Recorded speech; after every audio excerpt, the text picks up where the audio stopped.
Assalamu alaikum wa rahmatullahi wa barakatuh. Everybody, sorry, just getting everything set up.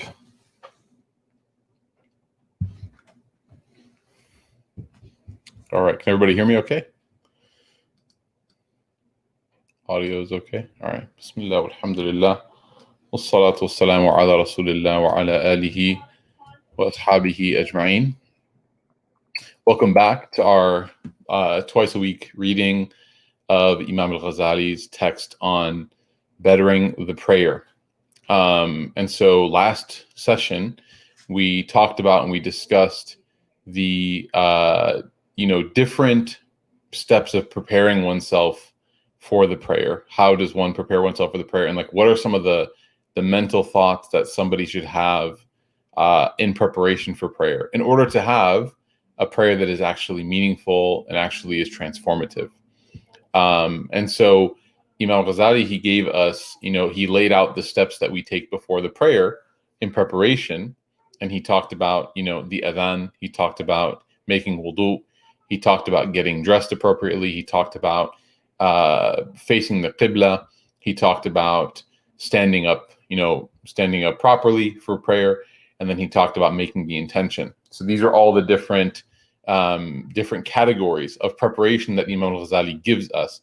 And then what he did is he started walking us through some of the different descriptions and the different things that a person needs to think about in those states. So he said, for example, during the adhan, he said, when you hear the adhan for prayer, you should be thinking to yourself, about the time in which you will be called before God on the day of judgment, right? So he said, when you're hearing the adhan, the call to prayer, you should be reminding yourself that, there will come a time when God will call me, not for prayer, but on the day of judgment, just like he will call everybody. So that was one example. And then he said that if a person responds with urgency and with focus and with haste for the adhan for prayer, then on the day of judgment, Allah Ta'ala will call them with gentleness and with ease on the day of judgment. So that's essentially the way that Imam Ghazali is building these different steps. So how to better one's prayer from the moments before even the prayer has begun. And so I believe we went all the way up until covering oneself, right? Did we cover oneself? Yes. We talked about covering oneself and hiding one's, why do we cover ourselves? Why do we wear clothes in general? Is to, preserve our dignity and to hide any vulnerable parts, right? And in that, we are trying to hide things that are embarrassing or vulnerable. And so he says, when you stand before Allah and you're getting dressed for prayer, remember the vulnerable parts of your heart that you need to, that you're embarrassed about when you stand before Allah subhanahu wa ta'ala. Okay, the next section is turning in the direction of the qibla. So I want you to imagine you're hearing the adhan, you make wudu, you're getting dressed for salah, and now you're actually standing and you're preparing yourself for the prayer, and you're going to actually face the qibla of your home. So I want you to imagine right now, which direction. So for me, it's actually this direction. So I have my prayer rug right here behind me, and this is where, I pray my prayers when I'm here at home. And so he says, وَأَمَّا الْإِسْتِقْبَالُ. He says, فَهُوَ صَرَفٌ لِلظَّاهِرِ وَجْهِكَ عَنْ السَّائِرِ الْجِهَاتِ إِلَى جُحَّةِ الْبَيْتِ اللَّهِ تَعَالَى. He says that the changing of your direction, the changing of one's direction when you're about to pray, is all about outwardly turning, your body, towards turning it away from everything else and only turning it towards the house of Allah subhanahu wa ta'ala, turning towards the Kaaba, which is, by the way, an amazing thing to think about, that every time you perform prayer, you might feel distant from Mecca, you might feel distant from the Kaaba, but every time you perform your salah, you're reconnecting to that house of Allah subhanahu wa ta'ala. You're actually reconnecting to the house of Allah. And every time you miss a prayer, every time you're late for a prayer, you're delaying your reconnection back to the house of Allah subhanahu wa ta'ala. You know, when the Prophet ﷺ, when he made hijrah from Mecca to Medina, even though Medina, you know, when everybody hears the name Medina, Madinatul Munawwara, Madinatul Nabi, when we hear the name of that city, it brings like a lot of happiness to our hearts. Like we feel, man, I can't wait till I can go back and visit Medina, or like, you know, Medina is so peaceful. But Mecca was one of the most beloved places to the Prophet Muhammad sallallahu alaihi wasallam. It was so beloved to him that when he left Mecca and he was making his hijrah to Medina, he actually would cry. He cried and he looked at the Kaaba and he spoke to the Kaaba and he said, if I were not commanded to leave you, I would have never left you. And he had such a deep, you know, he had such a deep connection with the Kaaba that even before the Qibla was changed from Jerusalem to Mecca, even before Allah changed the prayer direction, the Prophet ﷺ actually used to try to pray through the Kaaba to Jerusalem, meaning that when he was in Mecca, he would actually pray on the side of the Kaaba that would allow him to include the Kaaba in his line of prayer. Okay, because the Kaaba was always the house of Allah. Not that he thought of it as being the Qibla, but he loved it so much. So now moving to Medina, right? Because Mecca's south, Medina's north, and then you have Jerusalem, which is even more north, right? North west. So now that the Prophet ﷺ has moved to Medina, you know, emotionally he still feels connected to Mecca, but now he doesn't face towards the Kaaba, you know, 5 times a day because he's facing towards Jerusalem and he misses it. And he used to yearn in his heart for the Kaaba, that the direction of prayer would be changed towards the Kaaba. And Allah subhanahu wa ta'ala, he says in the Quran, you know, قَدْ نَرَى تَقَلُّبَ وَجْهِكَ فِي السَّمَاءِ, that we see that you are turning your face towards the sky. So he's basically, the Prophet was like daydreaming. He's like yearning for the Qibla to be towards Mecca. And so that's the ayah in which Allah subhanahu wa ta'ala said that we have ordained a Qibla, a direction of prayer that you will be pleased with, that will please you, it will bring pleasure to you. And so the Prophet ﷺ loved Mecca. He loved the Kaaba. And even when he was far away in Medina from the Kaaba, the Salah became like a chance for him to reconnect with the Kaaba. So if you have any connection, any motivation to one day visit, then Salah should be the time for you. And that's what Imam Ghazali is saying here. He's saying that فَهُوَ صَرْفٌ لِلظَّاهِرِ وَجْهِكَ عَنْ سَائِرِ الجُهَاتِ, that it is the chance for you to turn your external, to face your body away from everything else, إِلَى جُهَةِ الْبَيْتِ اللَّهِ تَعَالَى, towards the house of Allah subhanahu wa ta'ala alone. And then he said, if you do that, he says, أَفَتَرَى أَنَّ صرف القلب عن سائر الأمور إلى أمر الله عز وجل ليس مطلوبا منك. He said that if that's the case, then shouldn't your heart also then be turned away from everything else? And isn't it the case that your heart should only be focused on this one thing that Allah subhanahu wa ta'ala is asking you to do? So he's making the analogy, and he's saying that when you pray in one singular direction, and you pray in that direction because Allah subhanahu wa ta'ala has ordained that direction towards his house as being the direction of prayer. So he says, then isn't it the case, doesn't it make sense then that when you turn towards the Qibla, when you face Mecca, shouldn't then also your heart also face Allah? If your body's facing Allah's house, shouldn't your heart also face Allah Ta'ala, and shouldn't it be completely turned away from every other issue, on sa'ir al-umur, on every other issue, ila amrillah, and should only be focusing on what Allah Ta'ala has given you in that moment? Laysa matluban mink, isn't that all that Allah wants from you in that moment? And you think about it, subhanAllah, it's like when he phrases it that way, it really makes you wonder, like, it's not that challenging, it's not that difficult to be focused on Allah for 4 or 5 minutes. It's really not that challenging. Think about how often we scroll our social media accounts and how often we we online shop. I mean, when, and I'll tell you my personal story, because I don't want to, project onto anybody else. When I'm looking to buy something, a car or a toy for my kids, like a tree house or something, or a playhouse in the backyard, like, you do research for like so long, do research for like days and days, trying to figure out what's the right situation for you. And those research sessions on your computer, on your laptop or your phone or whatever, it takes like 30 minutes, 45 minutes. You're looking at product after product after product.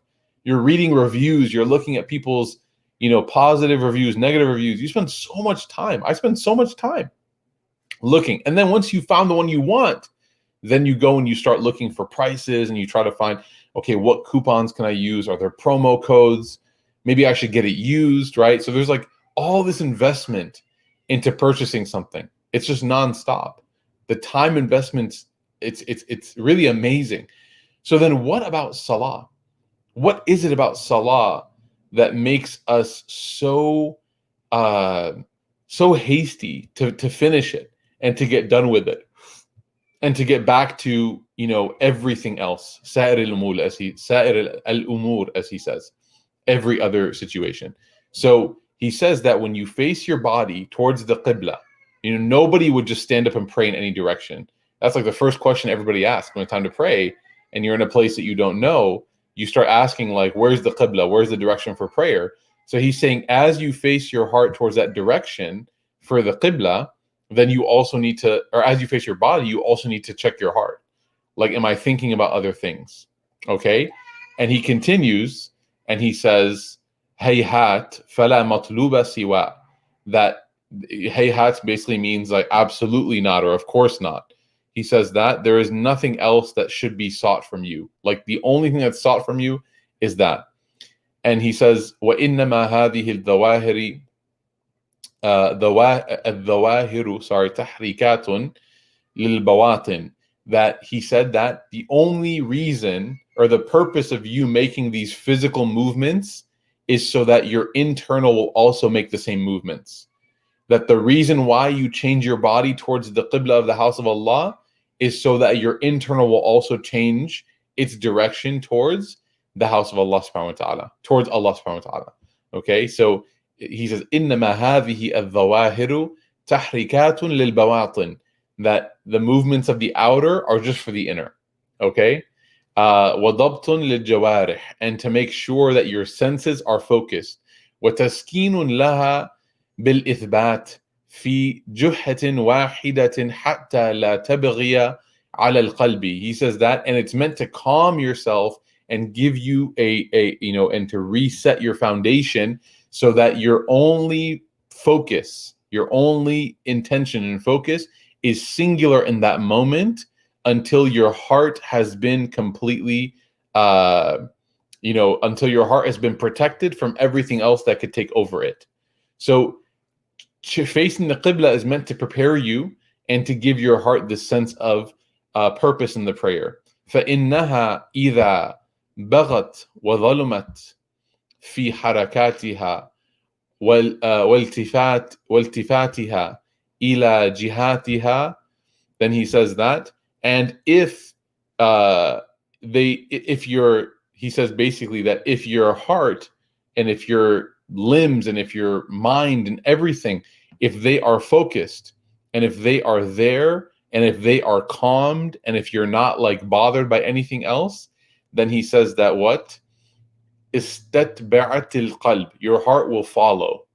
So if your body is all ready to go and you're not moving and you're not wandering in different directions mentally, your heart will follow. If your body is calm, your heart will be calm. And this is actually one of the reasons why in the Hanafi school of thought, Abu Hanifa rahimahullah, he holds movement and prayer to be a very serious problem. That if a person makes movements in prayer, it's actually considered genuinely a serious problem, to the point where there's even some opinions in the Hanafi madhab that say that, extraneous movements or is it extraneous? No, I think it's basically extra movements in prayer, extraneous, the movements in prayer that are done without need, right? The ones that are done without need can actually violate somebody's prayer, because it's an indication. If a person's constantly moving, without need, then it's an indication that that person is their heart is out of it as well. So the point being is that he's saying that you face the qibla to settle yourself, to focus on one direction. You don't pray in every direction. You don't turn while you're praying. You look in one position, you face in one position, and your heart should also be in one position. Okay. وَإِنْقَلَبَتْ بِهِ عَنْ وَجْهِ اللَّهِ تَعَالَى, and you're supposed to turn with your heart towards the direction of Allah Ta'ala. So he says, فَلْيَكُنْ وَجْهُ قَلْبِكَ مَا وَجْهِ بَدْنِكَ. So make sure that your heart is facing just like your body is facing. Make sure that the way your body is towards Mecca, your heart is also towards Allah. وَعْلَمْ أَنَّهُ كَمَا لَا يَتَوَجَّهُ الْوَجْهُ إِلَى جُهَةٍ الْبَيْتِ. He says, إِلَّا بِالْإِنصِرَافِ عَنْ غَيْرِهَا. The only way that a person is able to turn their body towards the house of Allah is by abandoning everything else. So a person can't say, oh, I'm going to face the Qibla and then still face wherever they want. Okay? The only way, he says, that a person يتوجه الوجه إلى جهة البيت, the only way that a person can face themselves and focus on facing the house of Allah Ta'ala, إلا بالانصراف عن غيرها, is only possible by leaving everything else, turning away from everything else. Okay? فلا ينصرف القلب إلى الله سبحانه وتعالى إلا بالتفريغ عما سوى الله عز وجل. The only way that a person can turn towards Allah is by freeing themselves, التفريغ, by freeing themselves from the shackles of everything else that holds a person besides Allah subhanahu wa ta'ala. Okay? Tafriq means to empty yourself out, to empty everything else out of the vessel of the heart, to free yourself of it, to empty it out. Okay? وَقَدْ قَالَ صَلَّى اللَّهُ عَلَيْهِ وسلم, just like the Prophet صلى الله عليه وسلم said, إِذَا قَامَ الْعَبْدُ إِلَى الصَّلَاةِ فَكَانَ هَوَاهُ وَوَجْهُهُ وَقَلْبُهُ إِلَى اللَّهِ عَزَّ وَجَلَّ, that he said that when a servant of Allah stands before Allah in prayer, and all of their desires and all of their focus and their heart is totally focused on Allah Ta'ala, انصرف كيوم ولدته أمه, that Allah will return that person's deeds back to the day that they were born. Meaning what? That person will leave that prayer free from sins. If a person is able to focus on Allah completely, then Allah will forgive all of their sins in that prayer. That's how important it is to focus your heart on something. Okay? The next step, he says, so this is after facing the Qibla. Now what do you do? وَأَمَّا الْإِعْتِدَالُ قَائِمًا, that if a person, the next step is standing upright, standing up straight. Okay, so the person, they hear the adhan, they make wudu, they face the Qibla, they stand up, right? And now you're ready to pray. So what should you be thinking about when you're standing up? وَأَمَّا الْإِعْتِدَالُ قَائِمًا فَإِنَّمَا هُوَ مُثُولٌ بِالشَّخْصِ, that standing is like the best presentation of oneself. Standing up is like the best presentation of oneself. وَالْقَلْبِ بَيْنَ يَدَيْ اللَّهِ تَعَالَى عَزَّ وَجَلَّ. You're standing, and so you're presenting yourself in the best manner, right? Like when somebody walks in the room and you want to show your best, you don't sit laying down. You stand up straight, right? You stand up nice. And so he says, just like that, your heart should also be presented in the best way before Allah Ta'ala. So he says, فَلْيَكُنْ رَأْسُكَ الَّذِي هُوَ أَرْفَعُ إِعْضَائِكَ. He says, مُطْرِقًا مُطَئِّطًا مُسْتَكِينًا. He says that you need to place your head while you're standing slightly, which is the highest part of your body, he says. It's the highest part of your body, of your limbs. He says what? Mutriqan, that your head should be lowered slightly, like inclined slightly. And he says that, and lowered, and it should be humbled, right? Mustaqinan, it should be humbled. وَلْيَكُنْ وَضِعُ الرَّأْسِ عَلَى الْإِرْتِفَاعِهِ تنبيها على إلزام القلب التواضع التذلل والتبرية عن الترأس والتكبر. So he says, just like your head is lowered, he says you also have to make sure that your heart is also lowered. And your heart, just like a person's head, when it's lowered, they're not proud or arrogant. When the heart is humbled, it's free. It's full of humility, and it's free from being egotistical, and it's also free from having any arrogance. وَلْيَكُنْ عَلَى ذُكْرِكَ هَا هُنَا. And when you're in that state, when you're standing before Allah, you need to remind yourself in that moment, khatrul qiyam, the seriousness and the severity of the standing, بين يدي الله تعالى في حول المطلع عند العرض للسؤال. That you need to remind yourself of the seriousness and the serious moment that you're standing in, just like on the Day of Judgment, you're going to be standing and being questioned in the same position. So he says basically the prayer, when you stand up for prayer, subhanAllah, like you have to remind yourself, this is exactly how I'm going to be standing on the Day of Judgment before Allah subhanahu wa ta'ala. وَعْلَمْ فِي الْحَالِ. And what should your state be in that moment? He says, إِنَّكَ قَائِمٌ بَيْنَ يَدَيْ. You're standing right in front of Allah. In that moment, you're standing right before Allah. وَهُوَ مُطَّلِعٌ عَلَيْكَ. And He is able to see you. And He is witnessing you. فَقُمْ بَيْنَ يَدَيْهِ قِيَامَكَ بَيْنَ يَدَيْ بَعْدَ الْمُلُوكِ الْزَمَانِ. And you need to be standing at, just like you stand before the kings and the leaders of your time. You would be so scared. He says you need to stand there with the same level of reverence, just like you would stand in front of a king of your time. In kunta ta'jizu an ma'rifati kunhi jalalihi. And he says that even if you're unable to understand the power of the one that you're standing in front of, then just imagine. Basically what he's saying is, imagine the kings of your time. Ask yourself, how would you stand in front of a king or a president of a country? How would you stand before them? And he says, if you can't imagine the greatness of Allah, then substitute it with that person. بل قدر في دوام قيامك في صلاتك إنك ملحوظ ومرقوب بعين كالئة من رجل صالح من أهلك أو مما ترغب في أن يعرفك بالصلاح. So he says, or if you're having trouble imagining how to stand before Allah, imagine that you're standing and somebody's watching you. Who is that person? That person is the one who they are a very righteous person, like somebody that you admire so deeply, and they're so pious, and like you would never want to make a mistake in front of them. Okay? بِعَيْنٍ كَالِئَةٍ مِنْ رَجُلٍ صَالِحٍ, like the watchful eye of a righteous person. أو min ahlika, like from your family, somebody who knows you. أو ممن ترغب في أن يعرفك بالصلاة. Or imagine standing before somebody and you want that person to think that you're a good person too. Like imagine basically you're standing up in front of somebody that you hope they have a good view of you.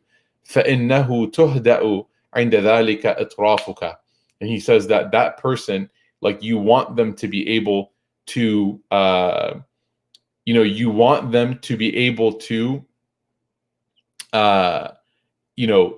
think of you as good. So you're going to be so careful on making sure that your limbs are still, that your limbs are calm. وَتُخْشَعُ جَوَارِحُكَ. And your senses will be focused and will be, razor sharp. وَتُسْكُنُ جَمِيعُ أَجْزَائِكَ. And you will have peace in every portion of your body, like every piece of you will be peaceful and calm.